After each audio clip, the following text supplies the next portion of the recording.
बिहार भारत का तीसरा सबसे बड़ा आबादी वाला राज्य, देश का सबसे बाढ़ प्रवण राज्य भी है। यहाँ उत्तर बिहार की लगभग 76% आबादी हर साल भीषण बाढ़ के खतरे में रहती है। सबसे अधिक प्रभावित वे लोग होते हैं जिनका घर नदी के किनारे या उसके आसपास है। हर साल लोग अपनी मेहनत से बनाए घर छोड़ने के लिए मजबूर हो जाते हैं और अपनी आंखों के सामने घरों को पानी में बहते हुए देखते हैं। कुछ ऐसा ही हाल है पटना में गंगा के बीच बसे एक नदी द्वीप नकटा दियारा का। नकटा दियारा पटना सदर की एक ग्राम पंचायत है जहां मुख्य रूप से यादव समाज के लोग रहते हैं। यहाँ साल भर हरियाली रहती है और ये इलाका शहर के लिए ताज़ी सब्जियां नियमित रूप से सप्लाई करता है। साथ ही यहाँ के लोग हजारों पशुधन पाले हुए हैं। दूध का उत्पादन और उसकी बिक्री उनकी आजीविका का अभिन्न हिस्सा है। सबसे बड़ी मुश्किल पशुपालकों के सामने आती है क्योंकि उन्हें अपने साथ साथ मवेशियों को भी सुरक्षित रखना पड़ता है। जैसे ही पानी का स्तर बढ़ता है, मवेशी अपनी आवाज से मालिकों को चेतावनी देते हैं। मजबूरी में उन्हें नाव पर चढ़ाना पड़ता है, लेकिन ये सफर आसान नहीं होता, खासकर उन जानवरों के लिए जो इस तरह की यात्रा के आदी नहीं हैं। जलवायु बदलाव के ये मूक पीड़ित शारीरिक और मानसिक दोनों तरह का भारी तनाव झेलते हैं। पूरा जानवर जेठ बैसाख में चरता है, आते नाद पर खाते हैं। अब भादों में आते हैं तब माने ऊपर से बरखा पड़ गया, नीचे से पानी हो गया तो जानवर पर तो असर पड़ गया है, तो जानवर खराब हो गया। नाव वाला के तकते हैं तो नाव वाला भाड़ा लेते हैं तो पट्टी उतरते हैं, नहीं तो हम लोग जानवर के लेके पानी में रहते हैं। पीढ़ियों से दूध का व्यापार करने वाले वाल्मीकि राय आजकल अपना समय नदी किनारे मरीन ड्राइव पर मवेशियों के लिए बनाए गए अस्थायी शेड में उनकी देखभाल करते हुए बिता रहे हैं। जहाँ हम लोग बांधते हैं वहाँ पर पानी हो जाता है। पानी में तो जानवर रह नहीं पाएगा, बैठेगा नहीं, रात भर बोलते रहता है। हम लोग का भी बेचैनी हो जाता है कि अब इसको हम करे से क्या करें। तो वही हम लोग जुगाड़ करते हैं कि कैसे हम लोग ऊपट्टी ले जाएं। ऊपट्टी भी व्यवस्था हम लोग के पास में नहीं है। कठिनाई जब ज़्यादा बीतने लगता है हम लोग के पास में, तब नाव वाले को पुकार करते हैं। नाव वाले आते हैं लोग, जब रैन उसको चढ़ाते हैं। गाय चढ़ने नहीं चाहता है, जानवर चढ़ने नहीं चाहता है, बाकी हम लोग 2 आदमी 4 आदमी मिल करके उसको ज़बरदस्ती चढ़ाते हैं और चढ़ा करके ई पट्टी लाते हैं। जब ई पट्टी लाते हैं तो इसका एकदम मन उदास हो जाएगा कि अब हम कहाँ जा रहे हैं। उदास हो जाता है इसका कि अब तो कहीं उल्टा जगह हमको ले जाएंगे, और उल्टा जगह ले आके तो सही उल्टा जगह ही है, वहाँ है कि हम लोग खुला हवा में रहता है, पेड़ पौधा तो रहता है, रात भर खा के पगड़ी करेगा। और यहाँ पर ही है कि यहाँ पर जगह भी नहीं है बांधने के लिए। धूपा है तो धूपे है, गर्मी है गर्मी है, बरसात आ गया तो दिन भर भीज रहा है, रात भर भीज रहा है। हम लोग तो खुद अपने बचने के लिए जगह नहीं मिलता, तो हम लोग जानवर को कैसे बचावे पाए। तो जानवर दिन पर दिन एकदम उदास होते चला जाता है। जो गाय भैंस जो है 10 किलो दूध करेगा तो एकदम 5 किलो पर आ जाना है। 5 किलो पर इधर आ जाता है तो 5 किलो में जोड़ लीजिए कि हम लोग वहाँ पर 50 का रेट में दूध जो देते हैं, तो मान के 10 किलो दूध का 500 रुपया हो गया, और यहाँ सीधे हो गया 250 रुपया। तो 250 रुपया में जोड़ लीजिए कि हम लोग क्या करेंगे।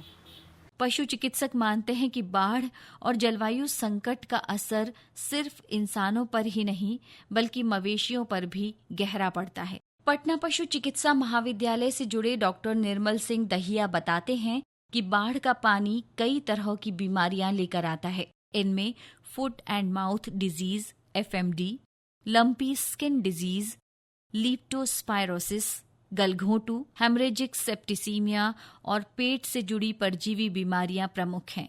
इससे जानवरों की तबीयत बिगड़ सकती है और कई बार जानलेवा भी साबित होती है। बहुत सारे जानवरों को एक साथ किसी एक जगह पर रखा जाता है तो बीमारी फैलने का खतरा और भी बढ़ जाता है। जैसे अभी बिहार की बात करते हैं, बिहार में अभी बहुत सारी नदियों के अंदर बाढ़ की सिचुएशन है। बाढ़ की सिचुएशन में जो पशुधन है हमारा वो काफ़ी अफेक्ट हो जाता है। अब वो जिस जगह पे अभी रह रहा है वहाँ पानी भरने की वजह से उसे शिफ्ट करना पड़ रहा है, तो शिफ्ट करने की वजह से बहुत सारी प्रॉब्लम आती है। तो शिफ्ट होने की वजह से उसका जो फीडिंग शेड्यूल है वो सारा चेंज हो गया है। उसे जो चारा आहार जो दिया जाता था वो जहाँ हमने उसको शिफ्ट किया है वहाँ पे वो चारा वो दाना उसको नहीं दिया जाता है। उसकी वजह से उस पशुधन का जो है प्रोडक्शन भी कम हो जाता है, उसका दूध का उत्पादन है या दूसरे जो भी उत्पाद वो पैदा करता है उसकी कमी आ जाती है। इसके समाधान के लिए हम ये कर सकते हैं, जहाँ पे उस एनिमल को हमने शिफ्ट किया भी रखा है वहाँ पे उसका जो खान पान जो उसके मालिक से पूछ के उसी हिसाब से उसको खान पान किया जा सकता है। दूसरा, उसको मुख्य तौर से पानी का क्षेत्र है ये, उसमें कोई बीमारी ना फैले, कोई इस तरह का जानवर को नुकसान नहीं हो जान का, तो उसके लिए हमें सबसे ज़रूरी तो ये है कि उसका डीवर्मिंग करवाना चाहिए। समय समय पे पेट के कीड़े मारने की दवा जो है उस पशु को देना चाहिए। अगर बिहार की बात करें तो सरकारी आंकड़े बताते हैं कि 2015 से 2024 तक यानी कि 10 साल में बाढ़ से 1483 मवेशियों की मृत्यु हो गई और 51,93,000 मवेशी प्रभावित हुए। बाढ़ के समय नकटा दियारा के नाविकों पर जिम्मेदारी का बोझ बढ़ जाता है। जालंधर और उनका 11 साल का बेटा पूरे दिन धूप और बारिश में देर रात तक लोगों को नाव में बिठाकर सुरक्षित स्थान पर पहुंचाते हैं, लेकिन सबसे ज्यादा कठिनाई तब होती है जब उन्हें मवेशियों को नाव पर चढ़ाना होता है। कठिनाई ये होता है कि बाढ़ आ गया, अब रात भर सब जानवर खड़ा है पानी में, तो पानी में खड़ा हो तो कौन ही खड़ा रहेगा, 1 दिन या 2 दिन। अगर जानवर आएगा ना तो नाव फिरेगा, उसका पैर धके चढ़ाते हैं हम लोग मजदूरी, अब पैर धके सुखला में ले जाते हैं। जानवर तो इसमें कितना डूबा हुआ था तो हमारा भैया ना कि 10,000 जानवर कम नहीं डूबा होगा। अनुमानित कितना जानवर वहाँ रहता है? अनुमानित कितना होगा ना, तो हमारे जानवर मध्य में 50,000 से जानवर कम नहीं होगा, 50,000 से ऊपर होगा, कम नहीं होगा। 1-2 महीनों तक सड़क किनारे लगे अस्थायी टेंटों में हजारों मवेशी मजबूरी में अपना समय काटते हैं। उनके साथ उनके मालिक भी वहीं रहते हैं, दिन रात देखभाल करते हुए, उन्हीं के बीच सोते जागते हुए। पानी घटने पर मवेशियों को नावों से वापस गांव ले जाया जाता है, लेकिन वहां पहुंचकर भी उनकी परेशानी खत्म नहीं होती। अब इस जानवर को हम लोग यहाँ से ले जाएंगे तो समझिए कि 1 महीना इस जानवर को खुश करने में समय हम लोग का लग जाता है। जब 1 महीना बीतेगा तब जाके जानवर फिर अपना जगह पर आएगा। जब उसको हम लोग तिले यहाँ खिलाएंगे, वहाँ पर जगह चेंज कर के बांधेंगे, कुछ खुला छोड़ देंगे, तब इसका मिजाज खुशहाल में आ जाता है। तब हम लोग जा कर के जानवर का सही मिजाज रहता है। समझिए कि हम लोग का 3 महीना आराम से परेशानी झेलते रहते हैं हम लोग। इस कारण से अब सरकार उधर कुछ व्यवस्था कर देता तो हम लोग को आना नहीं पड़ता।